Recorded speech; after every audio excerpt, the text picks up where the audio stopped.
Hey, this is Notser, and this is Untitled. This week we're discussing 710. It's launching. It has to, because there's a lot of events and rank season. We've got Halloween, we've got the Royal Navy destroyers, we've got premium ships. There's a ton of stuff coming in that content patch, and I just want to talk about it as freely as I can, maybe get some ideas on future videos, because some people have floated different ideas. We'll touch on that. Also, CV Rework Waterline video, Wargaming is a little bit more candid on exactly why they decided to pull the trigger on redesigning the CV. I'll, of course, discuss that a little bit more. And then, finally, I want to talk about the ring contest. It apparently is going to be relaunching. I'll give my thoughts because I know someone will want it. The game in the background is myself in the Tier 10 American Destroyer gearing. This should be a really quick game. It's just background footage while I talk about these things. So, 710. We know it's launching this week, Wednesday and Thursday, 17th and the 18th, respectively, whatever region you happen to be in. The reason we know this is because Wargaming is introducing in 710 a new ranked season. It's called Ranked Sprint. It involves Tier 5s. It's going to be 2 seasons that are about 2 or 3 weeks long, and the reward, I think, is 2 or 5,000 coal worth of resources. You know, something casual. Something that doesn't require, like, mandatory take, because the reward is just too vast. It's going to be enjoyable. People have requested, hey, what ship or ships do you feel are effective at Tier 5? What should I play? I like to make videos like that, but I also like to examine the meta that develops and try and counter that meta, whatever that happens to be in rank season. So I think I'll probably make 2 or 3 videos talking about how I would approach it, which ships feel the most appropriate.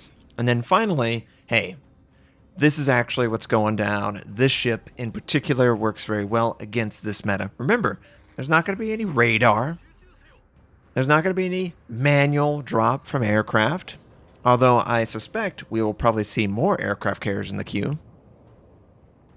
And then, of course, it's Tier 5, which we don't cover that often. Yes, Tier 5 was the reward for reaching rank 1, but no one really does that. Not in North America. Don't know about other servers.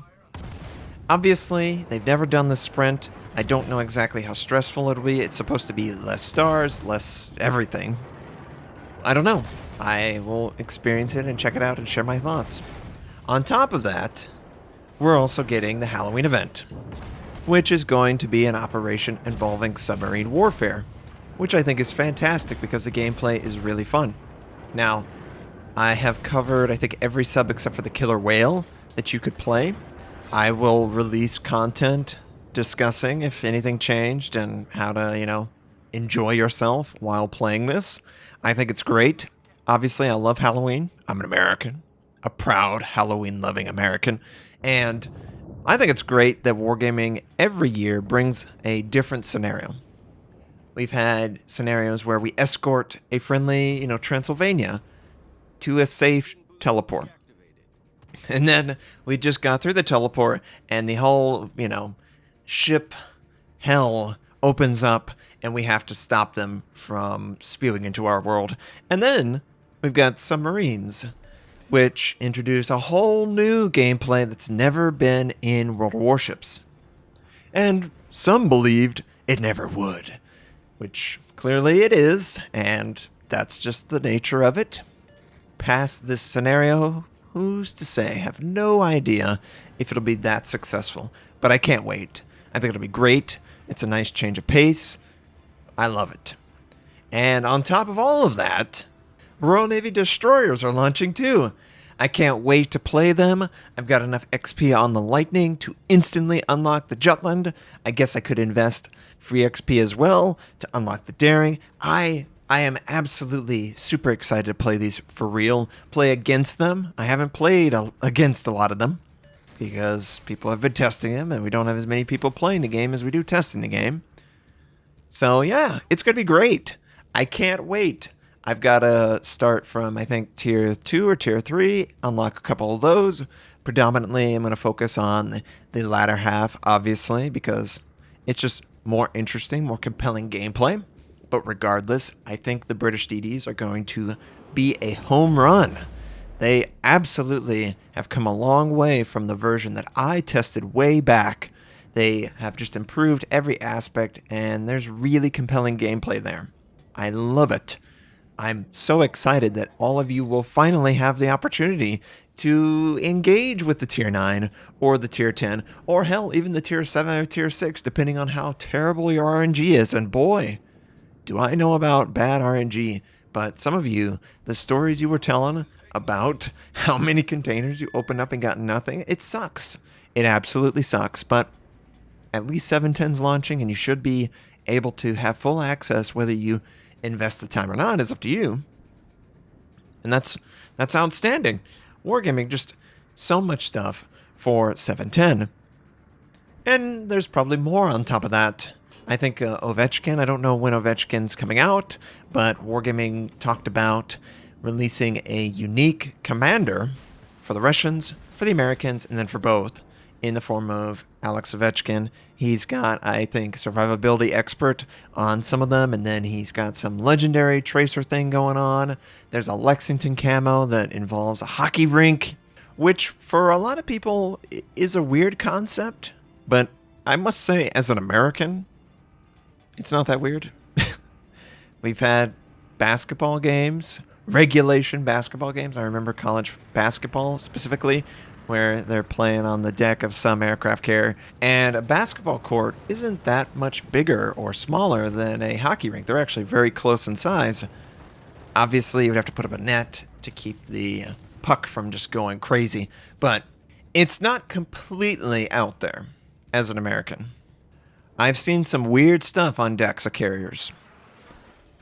This is just another part of the weirdness. I'm sure at some point in the near future, they'll be able to do that relatively easy, and they will absolutely do it. It makes too much sense. Now, speaking of aircraft carriers, Wargaming released a new Waterline video where they discuss pretty candidly the CV rework discussion.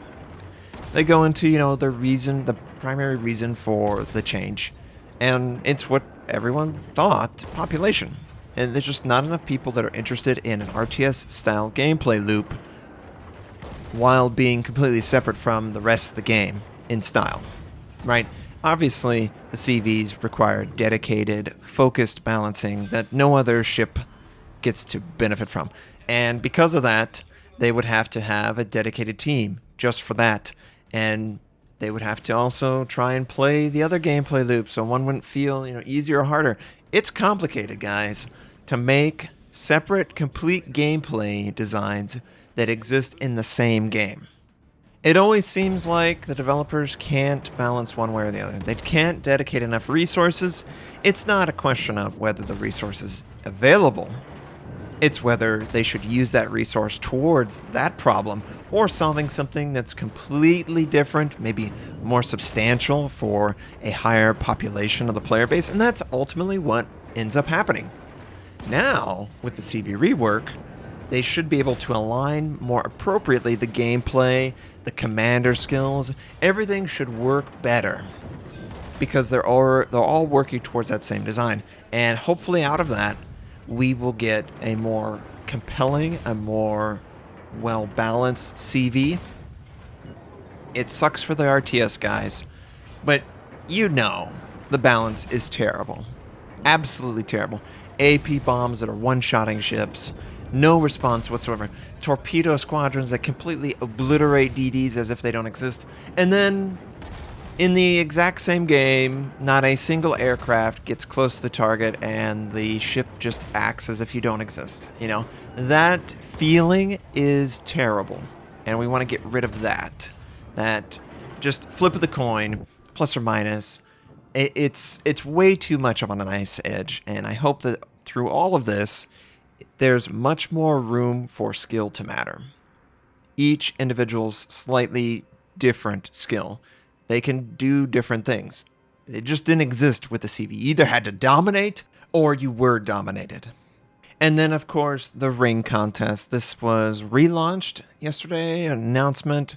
It's going to involve CCs who vote on CCs that they feel deserve to move to the next bracket. I'm not participating because I'm focusing on my mom and my dog and my family. I don't really care about this. But if you must have an opinion, I would vote for the same person that I voted previously for, Jingles. I feel like Jingles has done a great job for World of Tanks, World of Warships, Wargaming. He's the reason I'm here even, so of course I'm going to vote for him. I hope this was enjoyable for all of you. Share your thoughts. I hope you have a wonderful day, and I'll catch you next time.